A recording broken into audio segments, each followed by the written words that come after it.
How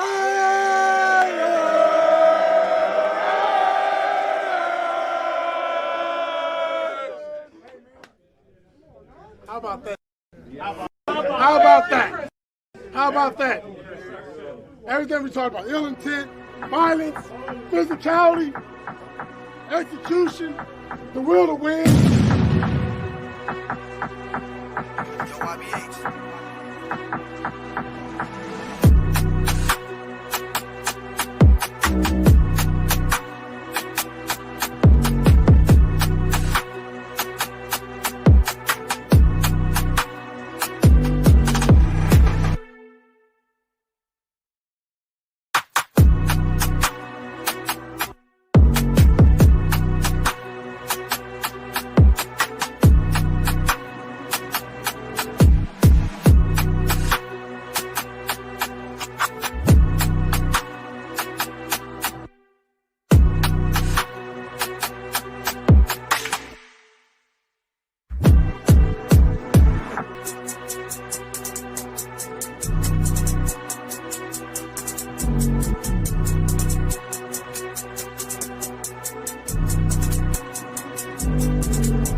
Just win, baby.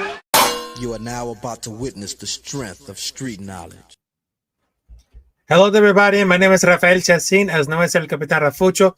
Ralf in the building, and welcome to another edition of Straight Outta Nation. 100% Raiders, no Chargers, no Chiefs, no Broncos. 100% extreme attitude for the Raiders. This is exclusive for the Raider Nation.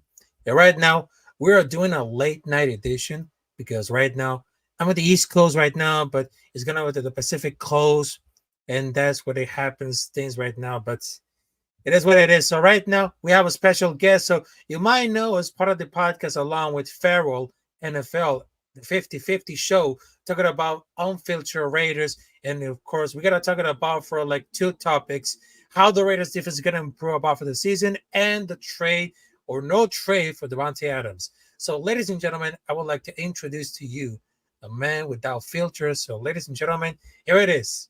Sabir Raider. So how's it going, Sabir Raider? Welcome to Straight Outta Welcome to Straight Outta Nation. So how's it going about for the Nate Light Edition? Oh man. How's it going, bro? Appreciate you having me on, man. Appreciate you having me on. I've gone one time with you before, man, and it was a really good show, man. But really appreciate you having me back. Yeah, exactly.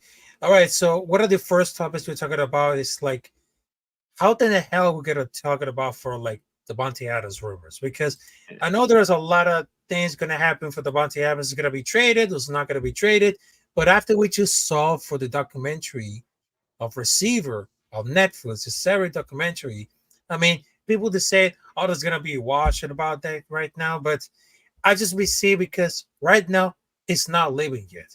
It's not living yet because I just figured it out. I was scrolling for the social media and about for the agent to say Davante, it's not leaving because all of these rumor based on the comments made the last season about Jimmy Garoppolo and Mike Daniels and Aaron Rodgers say he cannot wait to play with him again.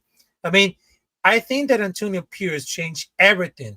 And Davante won't lead that season, very disastrous start for the season. I mean, which wouldn't happen, and how good the defense are about that. I mean, that was like, but if it comes to the show of Receiver, I mean, that was like a dramatic proposals. And it seems like the north of the statement.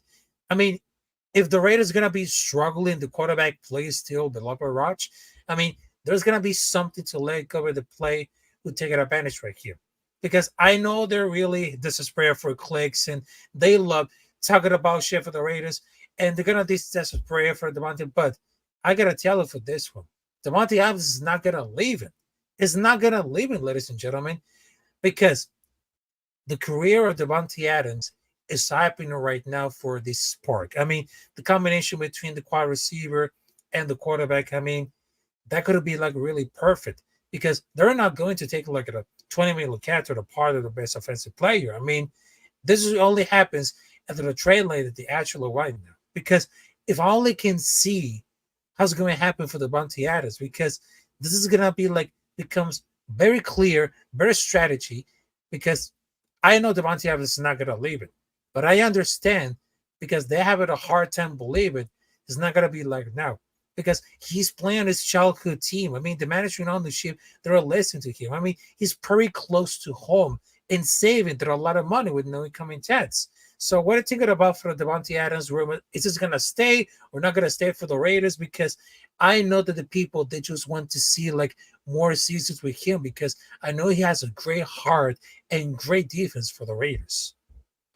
I mean, I completely agree with a lot of what you said. I don't see him leaving. I know, people want to latch on to what he was saying on the documentary receivers, and they want to use that to kind of say, hey, you know what, he wants out of there. But that was a different time. That was a different regime. It's a different quarterback, and I think that Antonio Pierce, like as you said, I think that changed everything. I think he revitalized this team. I think he revitalized and rejuvenated Devontae Adams, and I think that now, we have AP as head coach. I think Devontae is in here for the long haul. I think what we can do as a team to ensure that he stays here and that we keep him happy is find a quarterback. Maybe we already have a guy, right? Maybe Aiden O'Connell is that guy, and him and Devontae can continue to grow together. But if not, and if he proves not to be the guy, I think we have to be very aggressive this offseason in acquiring a quarterback, whether that be through the draft, whether that be through trade, or whether that be through free agency. We have to get a signal caller because that's what's going to take this team to the next level. I know we're going to talk about the defense in the next segment, but we already have a good defense that I think will take another step this next this next season. But if we can find a signal caller that can guide this team, that can close out those late game situations, that can be like the head of the snake on offense, that can distribute the ball to all these weapons that we have and that we've acquired, I think we can be a very dangerous team. So, if we really want to keep Devontae, as you said, like we have all those factors, right? He left Wisconsin, which was a cold area, in the middle of America, away from his family, where they have a state income tax. So if he wanted to be in that situation, he could have just stayed in Green Bay, Wisconsin. But he didn't want to be in that situation. He wanted to get closer to home. He wanted to, play for his childhood team in a warm state with no income tax. So I think that he has all those factors going for him right now. So I don't see him really pushing to go back to a similar situation that he was just in. I agree with that. Yeah, because I really want to speculate a lot of things more, but there's no absolutely trade talk because I know there's a lot of rumors that say, oh, there's going to be traded or not. But in my opinion right now, there's no trade talk. I mean, whether it comes to official or no official. But I think in my statement, I think Devontae Adams is going to stay for a lot more for the Raiders because not only he was very close to the home, but also the combination with him at the defense, along with Max Crosby, Robert Spillane, the pick six, Jack Jones. I mean, everything on the defense is going to be very explosive. But I'm very honest here right now because he was out and recently he's a Raider and he's happy. And of course, we just get like a poor quarterback play and they lost more than the win. But I would decide, but he's really excited because he remains one of the agents playing state. Because if he wants to stay here at the Raiders and he wants to play a Super Bowl along with Devontae Adams, that would be great. That would be great because without him, who else is going to be great right now? Because I know Devontae Adams' career is very high at this level right now. No one else can do it about it. I mean, he just broke all for the records, but it seems like this is that completely professional, completely different.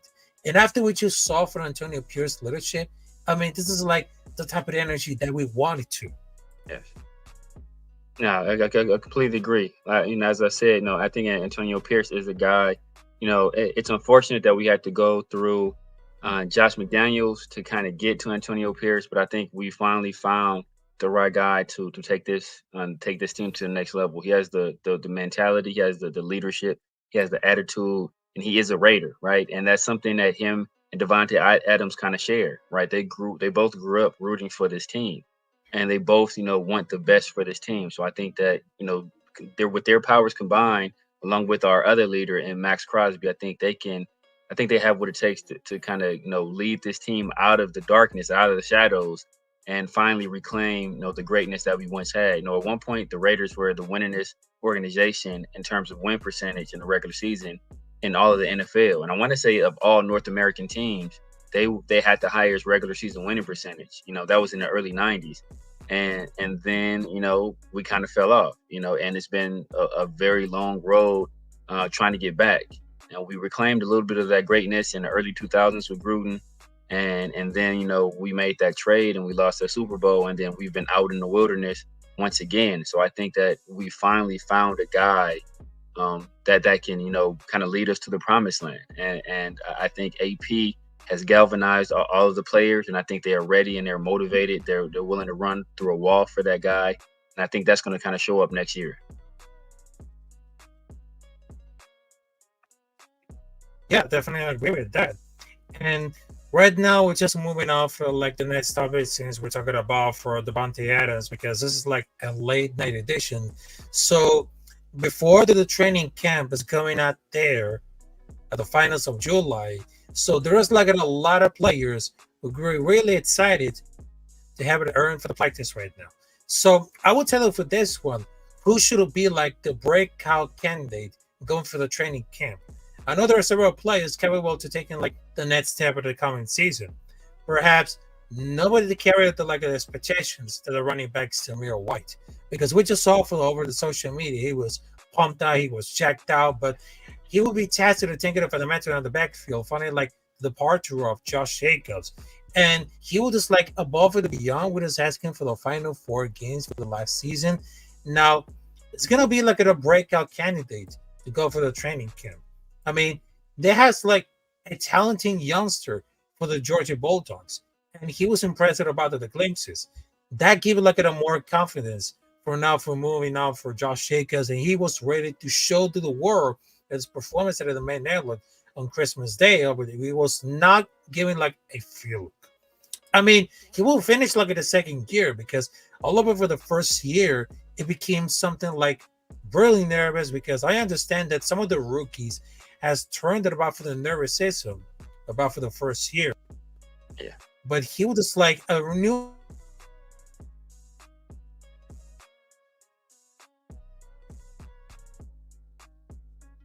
I think we lost you, but I know you're talking about training camp and breakout candidates.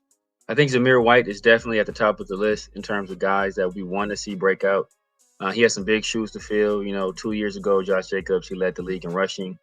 And then last year, he kind of had a fall from grace, which most guys do, right? When they put those kind of carries on their body, we've seen it time and time again that those guys usually they fall off. Sometimes those guys are never the same. So I think the organization made the right move moving away from Josh Jacobs.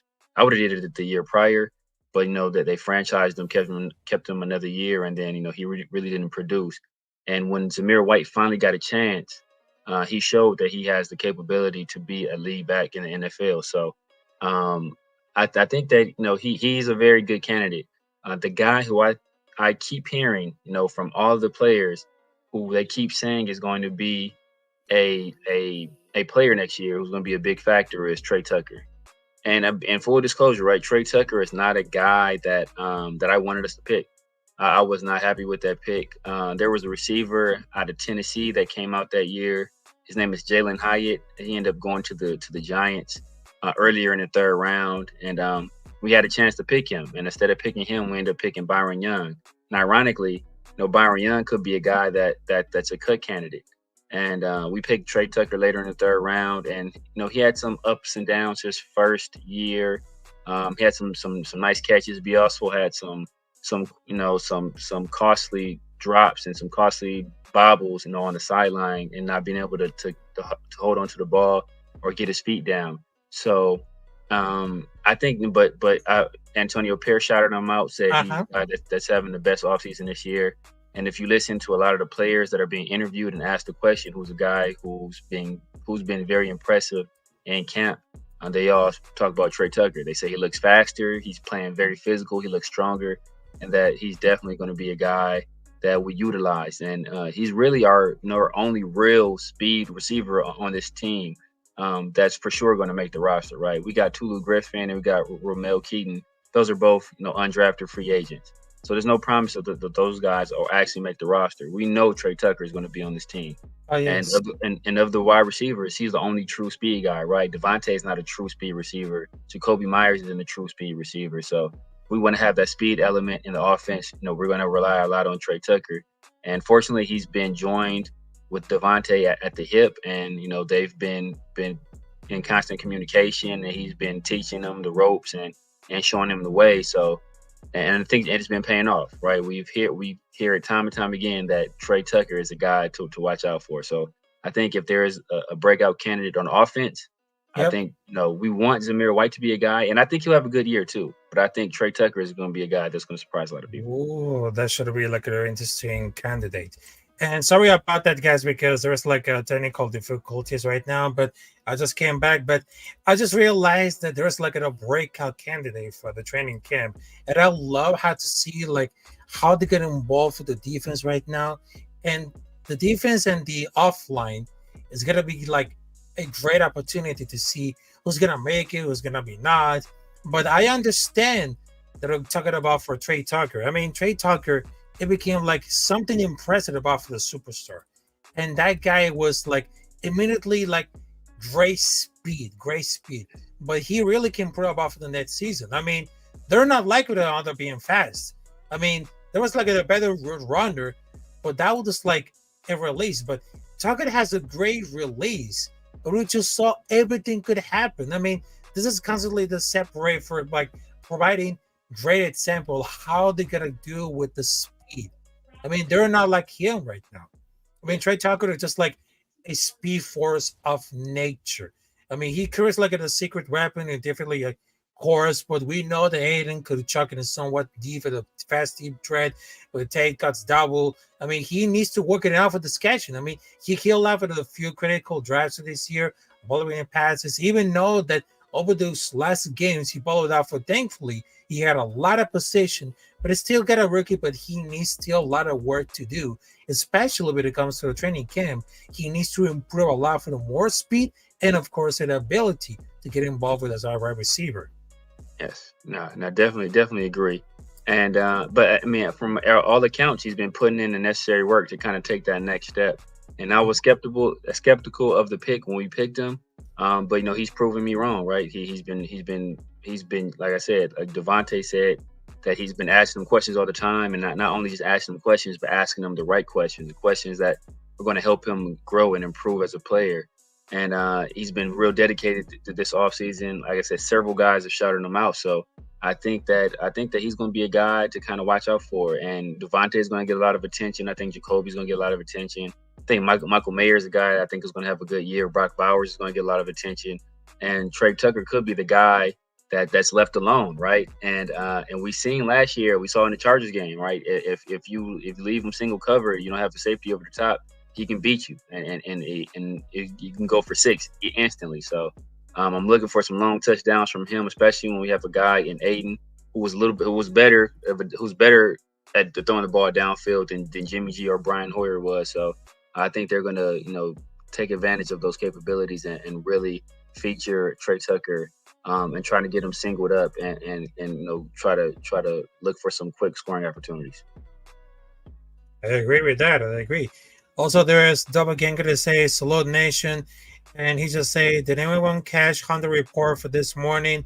I mean, I just thought about it, and right now one of the last topics, because this is like a late night edition, so I just heard about for like the top 10 coaches, because even though that we just saw talking about for Raiders Rebel, and this is here for the list right now. So here are like the top NFL head coaches for all time. So the first one is Bill Belichick, the second is Vince Lombardi. So in that list, there is no John Madden on that list. But I'll agree, because right now, John Madden, he really deserved for the top 10, because he was just like a trailblazer coach who made like a great generation for the Raiders. I mean, think about it. I mean, he was just like, John Madden gives like a master class over the 70s, the 80s. I mean, John Madden changed the whole culture, not only for the Raiders, but also for the football. I mean, with his philosophy, I mean, for John Madden, it will be like very untouchable. I mean, he was undeniable. That spark, he creates something about it. I mean, he was undeniable. Undeniable. I mean, he was just like great times for the Raiders. I mean, we just became like the misfits, the bad guys. But check this out. I mean, one of the greatest ones, which is here for the coaching staff for John Madden, because how the offensive philosophy, it became like coaching for everything. I mean, if the quarterback throws at the bottom of the zone and the right receiver catches, it's like a touchdown. But check this out. The main roots were on the defense. I mean, their offensive was actually more like the All Davis thing because they was coaching with Andre Gilliam. He was one of the best offensive innovators in the history. But what was that wrong being John Madden at the top 10? I know that sounds not kind of fair, but people didn't recognize it about for the legacy of John Madden. And of course, he coordinated like the scheme because it was like an attempt for the schemes like the player over by stretching or something with the specific roots. I mean, they're kind of like a pretty good running game because they're in for the dominant all-line. I mean, they're mostly investing of the passing game. Yeah. I mean, I think what hurts. I mean, we all know John Madden for basically bringing the sport into the living rooms of many people, whether that be through him as a broadcaster or that be through the video game. And it's crazy that a lot of these kids, who are playing a video game now, they have no idea who John Madden is. They just think it's the name of a video game. They don't realize that he was a great coach and that he was a coach for the Raiders. I think what hurts John Madden in terms of being in the top 10 is that he only has one Super Bowl victory. And while he should have more, because those Raiders teams, they will go up against those Steelers teams, and a lot of times those games will come down to like what we know about the immaculate reception, and it will come down to a last play or a very controversial call. So, and a lot of those teams, those Steelers teams, I want to say they went on to win 5 Super Bowls, I believe. So a few of those belong to the Raiders. John Madden should have a few more of those under his belt, but unfortunately, the history books don't care about what should have been. They only care about what actually happened. And John Madden only having that one Super Bowl, I think that it kind of hurts his legacy as a head coach. I believe he still has the record for the best regular season winning percentage as a head coach. I could be wrong on that. Bill Belichick might have overtaken him, but no, last time I checked, he had the record for the regular season winning percentage as the head coach. He had that down. It's just that he had those losses in the postseason to those well-known Steelers teams, and that hurts him because that one Super Bowl victory that kind of sticks out like a sore thumb when all those other guys basically have multiple Super Bowl wins. I agree with that. Also, Double King to say, I was thinking about for the Michael Mayer topic. I mean, this is one of the last topics that we're talking about it because I know we just forget about something, which is Michael Mayer. I mean, Michael Mayer wasn't a feature very enough as a rookie because don't even expect about for the Raiders to make that mistake again. I mean, along with Brock Bowers, I mean, they will take like some targets because with explosive ability, Mayer has shown for the team offseason he is ready for a larger role because he was look like leaner, more explosive, more confident. But the only thing for the area concern about for Luke Getsy. I mean, for Luke Getsy, we'll need to shim him off all of the ways to give like the ball for the talented tight ends and the ball for the offense. I mean, Gardner Minshew and Nathan O'Connor, we also to make sure they're putting Brock Bowers and Michael Mayer at the positions to make plays. So I know they're gonna be like the best case scenario for the both duet, which is Michael Mayer and Brock Bowers. I mean, they're trying like a two-head tight end monster. I mean, thinking about it, because remember when Rob Gronkowski and Aaron Hernandez for the Patriots back in the day? I mean, that could be like the best case scenario.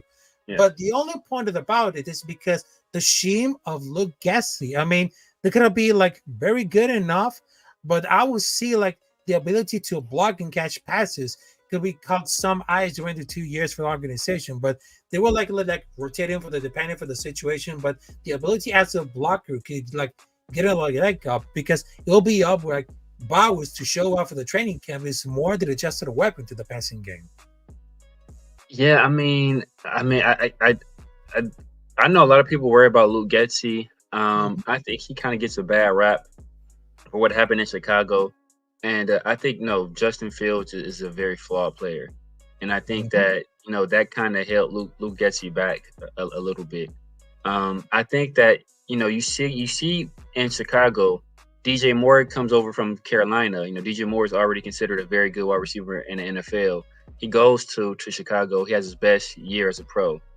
Cole Kmet, who was another Notre Dame tight end, much like Michael Mayer, he had a career year as well. And Luke Getsy, one of the things I'm sure part of the reason why they drafted Brock Bowers is that last year Luke Getsy and the Chicago Bears, they were top 10 in 12 personnel. So that's one running back, two tight ends.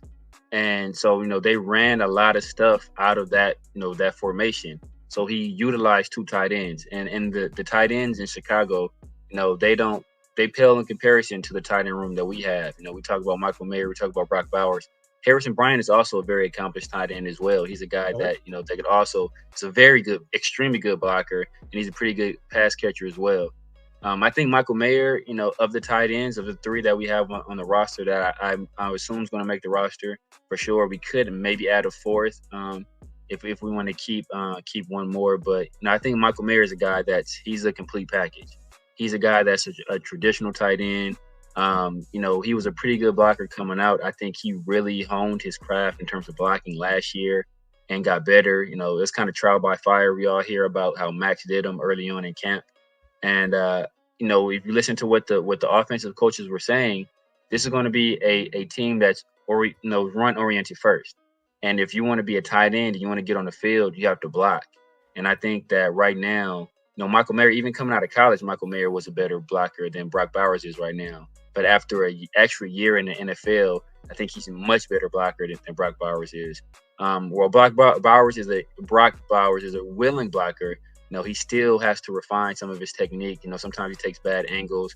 Sometimes he gets in bad positions. And while that may be okay in college, guys in the pros are gonna take advantage of those mistakes. So I think Michael Mayer is gonna probably be our feature guy, more often than not.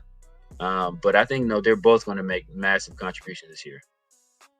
I mean, I agree with that. I mean, he just spent like the more to the last year to the practice squad. I mean, he did like to play for the 2 games, but he would just like it appear if it didn't have a reception. But I think that between for the mids right now, I mean, they just finished for the rookie season, but he would just like it a stand up. I mean, he be like a dynamic duo because talent, it's not gonna be like a question with those two, but it remains like it seems like Luke Getsy can design for the woke involved with the Raiders quarterbacks and most get out for the talented weapons. So that's what he needed for because it's all about for the defense, the offense. I mean, everything could happen for this season. So right now, I just wanted to tell her about it. So there is like a lot of comment right now. They say double ganger. Maya wants to protect his place and is going to ball out. I Yeah, agree with that. I I agree. mean, the dynamic duo between Michael Mayer and Brock Bowers is going to be very explosive. And I believe that the combination between the quarterbacks, the tight end, the wide receiver, also it could be like an explosive combination, but it becomes more productive. So I just wanted to tell about for this one. Thank you, thank you very much for having us for the special late night edition, along with the special guest Severe Raider. So I know this is gonna be like very simple. So where can we find you to see your content, Severe Raider? Because I was watching their full of late night streams along with Pharaoh and NFL. So where can we find you over the social media to see Mhm. your content? Yeah, man. I'm on YouTube at the Severe Raider, on IG at the Severe Raider, on Snapchat at the Severe Raider, on X at the Severe Raider, on TikTok at the Severe Raider. Just the Severe Raider basically everywhere, but mainly IG and YouTube. And I do a show every Monday night with Pharaoh NFL, the 50/50 show, as Mhm. El Capitan talked about earlier. And then we have a show with my other guy, Big Mike, called Around the Shield. We take a little bit of a hiatus from that one, but we're going to be bringing that back probably sometime next week at a new time. That's going to probably be Saturday mornings, or maybe on the East Coast, maybe like Saturday around noonish or so. So just be on the lookout for that, man. And No, I'm about to get my own show started, and I definitely got to have El Capitan on the show, man, because this guy is always putting in work, man. I always see him in the comment section, in the chat sections of these other channels, man. So he's always supporting, man. So I definitely got to have you on my own show once I get my own Okay. show. Okay, thank you very much. And of course, you can hit the like button, subscribe to El Capitán Rafucho, and thank you very much for 1K subscribers.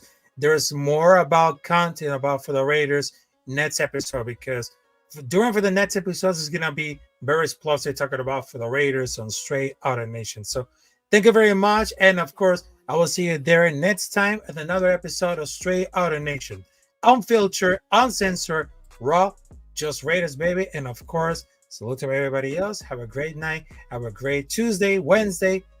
See you there. Peace out.